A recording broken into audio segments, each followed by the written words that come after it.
Start engine, adjusting the speed of the engine fitted with mechanical governor checking high speed operation of the engine. নমস্কার, আমার নাম সৌরণী ব্যানার্জি এবং এই অনুশীলন জুড়ে আমি আপনাকে গাইড করব। এই মডিউলটাতে আমরা ইঞ্জিনের গতি সমন্বয় শুরু করতে যাচ্ছি। তাতে যান্ত্রিক গভর্নর লাগানো থাকে যা ইঞ্জিনের উচ্চ গতির কার্যকারিতা পরীক্ষা করে। এই অনুশীলনের শেষে আপনি যা যা সক্ষম হবেন তা একবার দেখে নেওয়া যাক ইঞ্জিনের নিষ্ক্রিয় এবং উচ্চ গতির কার্যকারিতা সমন্বয় করতে। এখন আসুন আমরা প্রয়োজনীয় সরঞ্জাম, উপকরণ এবং যন্ত্রপাতিগুলি একবার দেখে নিই। সরঞ্জাম, যন্ত্রপাতি। প্রশিক্ষণার্থীর টুল কিট একটা। সরঞ্জাম কলগজা, মেকানিক্যাল গভর্নর সহ মাল্টিসিলিন্ডার 4 স্ট্রোক ডিজেল ইঞ্জিন একটা। তার সমেত 1-2 ভোল্টের ব্যাটারি এক সেট। উপকরণ উপাদান প্রয়োজন: পরিষ্কারের ট্রে একটা, সুতির কাপড়, সাবান তেল, ডিজেল, পিচ্ছিলকরণ তেল। একটি অটোমোবাইল গভর্নর হল একটি যান্ত্রিক প্রক্রিয়া বা একটি ডিভাইস যা প্রয়োজনীয় স্তরে ইঞ্জিনে জ্বালানি সরবরাহ করে এবং প্রতিরোধ করে অটোমোবাইল ইঞ্জিনের গতি নির্ধারণ এবং নিয়ন্ত্রণ করার জন্য ব্যবহার করা হয়। অটোমোবাইল আসার পর থেকে গভর্নর অটোমোবাইলগুলির একটি অংশ হয়ে আছে। অটোমোবাইল এবং এমনকি গভর্নরগুলিতে প্রচুর পরিবর্তন হয়েছে যা বিভিন্ন ধরনের গভর্নর উদ্ভাবন করেছে। এগুলি প্রধানত তাদের তৈরি এবং কাজের নীতি অনুসারে 3টি প্রকারে শ্রেণীবদ্ধ করা হয়: মেকানিক্যাল যান্ত্রিক নিয়ামক বা সেন্ট্রিফিউগাল কেন্দ্রাপসারী নিয়ামক, হাইড্রোলিক গভর্নর নিয়ামক এবং নিউম্যাটিক বায়ুময় গভর্নর নিয়ামক। যান্ত্রিক বা মেকানিক্যাল গভর্নরকে সেন্ট্রিফিউগাল কেন্দ্রাপসারী গভর্নরও বলা হয়। এই প্রকারে প্রধানত সেন্ট্রিফিউগাল কেন্দ্রাপসারী শক্তি এবং গতির বৈচিত্র্যগুলি অটোমোবাইল গভর্নরের ক্রিয়াকলাপ পরিচালনার জন্য দায়ী। আমরা সেন্ট্রিফিউগাল ফোর্সের ধারণাটি জানি, যার অর্থ যখনই দেহটি ঘুরছে তৈরি হওয়া শক্তিটি অক্ষের দিকে থেকে বাইরের দিকে যায়। এই ধরনের গভর্নর তাদের প্রয়োগগুলির বিস্তৃত পরিসরের কারণে এটা বেশিরভাগ ক্ষেত্রে ব্যবহার করা হয় এবং অটোমোবাইল ইঞ্জিনের কার্যকালে যখন প্রচুর ভারসাম্য প্রয়োজন হয় তখন এটা সহজেই নিযুক্ত করা হয়। পদ্ধতি দিয়ে শুরু করা যাক। ইঞ্জিন চালু করার জন্য আপনার গাড়ির উপর নির্ভর করে ইগনিশন চাবিটা ঘোরান বা স্টার্টার বাটনটি ব্যবহার করুন। ইঞ্জিনটি একবার চালু হয়ে গেলে আপনি এর গতি সমন্বয় করতে পারেন, বিশেষত যদি এটিতে যান্ত্রিক মেকানিক্যাল গভর্নর থাকে। ভালো কার্যকারিতা এবং মানগুলি পূরণের জন্য ইঞ্জিনটি উচ্চ গতিতে কতটা ভালো চলছে সেটা পরীক্ষা করা গুরুত্বপূর্ণ। এরপরে ফুয়েল ইনজেকশন পাম্প ইএফআইপি এর মাউন্টিং বোল্ট পরীক্ষা করুন এবং প্রয়োজন হলে সেটাকে কষে শক্ত করে লাগান। এরপরে রেডিয়েটরটি দেখুন এবং এটি খুব কম হলে আরও জল ভরুন। একই সময়ে শাম্পে তেলের স্তরটি পরীক্ষা করুন এবং এটি প্রস্তাবিত স্তরের নিচে থাকলে আরও ভরুন। এছাড়াও ট্যাঙ্কে জ্বালানির স্তরটি পরীক্ষা করুন এবং প্রয়োজনে আরও ভরুন। একের পর এক এই পদক্ষেপগুলি করে যাওয়াটা নিশ্চিত করে যে গুরুত্বপূর্ণ অংশগুলি সুরক্ষিত রয়েছে এবং ইঞ্জিনটি ভালোভাবে কাজ করার জন্য পর্যাপ্ত তরল রয়েছে। এরপরে নিশ্চিত হয়ে নিন যে ব্যাটারিটি তারের দ্বারা প্রারম্ভিক মোটরের সাথে সুরক্ষিতভাবে যুক্ত রয়েছে। গাড়ির মূল অংশগুলি সঠিকভাবে কাজ করছে এবং ব্যবহারের জন্য প্রস্তুত কিনা সেটা পরীক্ষা করার জন্য এটি একটি গুরুত্বপূর্ণ পদক্ষেপ।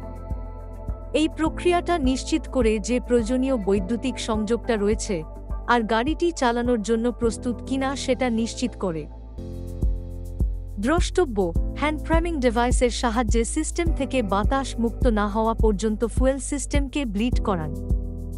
ফ্যান বেল্টের টান পরীক্ষা করার পরে এবং প্রয়োজনে সমন্বয় করার পরে সময় চিহ্নগুলি সারিবদ্ধ আছে কিনা সেটা নিশ্চিত করার জন্য ইএফ1 পাম্প শাফট এবং হাউজিং দেখুন। ইগনিশন সুইচ চালু করতে ইগনিশন চাবি ব্যবহার করুন। তারপরে স্টার্টার বাটনটি ব্যবহার করে ইঞ্জিনটি চালু করুন। ক্রমানুসারে এই পদক্ষেপগুলি করে যাওয়া এটা নিশ্চিত করে যে গুরুত্বপূর্ণ অংশগুলি পরীক্ষা করা হয়েছে এবং একটি স্বচ্ছন্দ ইঞ্জিন চালু হওয়ার জন্য প্রস্তুত। দ্রষ্টব্য: শুরু করার জন্য দীর্ঘ সময়ের জন্য স্টার্টার বোতামটি ধরে রাখবেন না। ইঞ্জিন শুরু করার পরে সঙ্গে সঙ্গে স্টার্টার বাটনটি ছেড়ে দিন। তারপরে অ্যাক্সিলারেটর লিভার ব্যবহার করে ধীরে ধীরে ইঞ্জিনের গতি বাড়ান।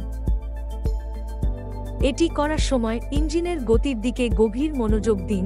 নিশ্চিত করুন যে এটি কোনো ফুটো বা অদ্ভুত শব্দ ছাড়াই মসৃণভাবে চলছে। এই ধাপে ধাপে প্রক্রিয়াটি ইঞ্জিনকে স্বচ্ছন্দ শুরু থেকে গতিময়তে রূপান্তরিত হতে সাহায্য করে। এতে ইঞ্জিন স্বাস্থ্যকর থাকে এবং ভালো পারফর্ম করে। এরপরে আস্তে আস্তে অ্যাক্সিলারেটর লিভারটি ছেড়ে দিন।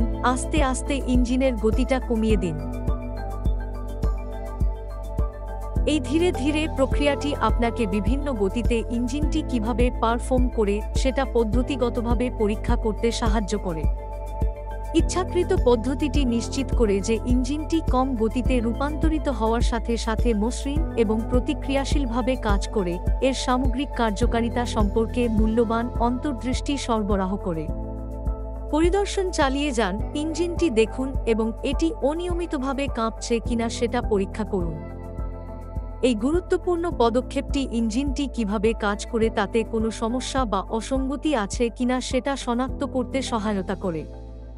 তারপরে একটি স্প্যানার এবং স্ক্রু ড্রাইভার ব্যবহার করে এডলিং স্টপ স্ক্রুতে প্রয়োজনীয় সমন্বয় করুন। এডলিং স্টপ স্ক্রু একটি গুরুত্বপূর্ণ অংশ যা ইঞ্জিন যখন না চলে তখন এর গতি নিয়ন্ত্রণ করে। নিষ্ক্রিয় গতিটা নির্মাতার সুপারিশ বা গাড়ির ম্যানুয়ালটিতে যা রয়েছে তার সাথে মেলে কিনা সেটা নিশ্চিত করার জন্য এটি সাবধানে সমন্বয় করুন। ইঞ্জিনটি না চলাকালীন অবিচলিত এবং সঠিক গতিতে আছে কিনা সেটা নিশ্চিত করার জন্য এই পদক্ষেপটি গুরুত্বপূর্ণ। এটি ইঞ্জিনকে সামগ্রিকভাবে স্বচ্ছন্দে চালিত করে। প্রস্তুতকারকের নির্দেশাবলী বা ম্যানুয়াল অনুসরণ করে এডলিং স্টপ স্ক্রু এর সমন্বয়ে ইঞ্জিনটি না চলাকালীন সঠিক গতিতে থাকতে সহায়তা করে। এটি গাড়ির সামগ্রিক কর্মক্ষমতা উন্নত করে, এটি আরও মসৃণভাবে চালনা করে এবং গুরুত্বপূর্ণ ইঞ্জিন অংশগুলিতে কম ক্ষয়ক্ষতি হয়। এডলিং স্টপ স্ক্রু এর সমন্বয়ে নিয়মিত রক্ষণাবেক্ষণের একটি গুরুত্বপূর্ণ অঙ্গ। এটি খুব সক্রিয় না হলেও ইঞ্জিনের স্থিতিশীল থাকাটা নিশ্চিত করে, যা এটিকে দীর্ঘস্থায়ী হতে এবং আরও নির্ভরযোগ্য হতে সহায়তা করে। সমন্বয় করার পরে ইঞ্জিনটি আবার চালু করুন এবং এটি ধীর এবং দ্রুত দুটো গতিতে কিভাবে কাজ করে সেটা পরীক্ষা করুন। এই পুঙ্খানুপুঙ্খ নিরীক্ষণটি নিশ্চিত করে যে ইঞ্জিনটি দক্ষতা এবং নির্ভরযোগ্যতার জন্য প্রস্তাবিত মানগুলি পূরণ করে যেমন কাজ করা উচিত তেমন কাজ করছে। বিভিন্ন গতিতে ইঞ্জিনটি পর্যবেক্ষণ করা নিশ্চিত করে যে এটি নিয়মিত ব্যবহারের জন্য প্রস্তুত। দ্রষ্টব্য: আইডলিং গতি সমন্বয় করার পরে যত্ন নেওয়া উচিত। এডলিং স্পিড লক নট অবশ্যই লক পজিশন হতে হবে। ইঞ্জিন বন্ধ করতে অফ বা স্টপ লিভার ব্যবহার শেষ করুন। এই সোজা পদক্ষেপটি একটি নিরাপদ এবং মসৃণ শাটডাউন নিশ্চিত করে। পরীক্ষা করে দেখুন যে ইঞ্জিনটি আপনার পছন্দসই উচ্চ গতির সেটিংয়ে মসৃণভাবে চলছে। নিশ্চিত হয়ে নিন যে সমন্বয়গুলি যেন প্রস্তুতকারক বা ম্যানুয়ালের প্রস্তাবের সাথে মেলে। উচ্চ গতির অপারেশনটির এই সাবধানে পরীক্ষাটা নিশ্চিত করে যে ইঞ্জিনটি ভালো পারফরম্যান্সের জন্য তৈরি হয়ে আছে। এটি ইঞ্জিনকে দীর্ঘস্থায়ী করে তোলে এবং কর্মদক্ষ করে। আমরা অনুশীলনীর শেষে এসে পৌঁছেছি। আমরা এই মডিউলটিতে যা শিখেছি তার একটা সংক্ষিপ্তকরণ করি। আমরা শিখেছি ইঞ্জিনের নিষ্ক্রিয় এবং উচ্চ গতির কার্যকারিতা সমন্বয় করতে।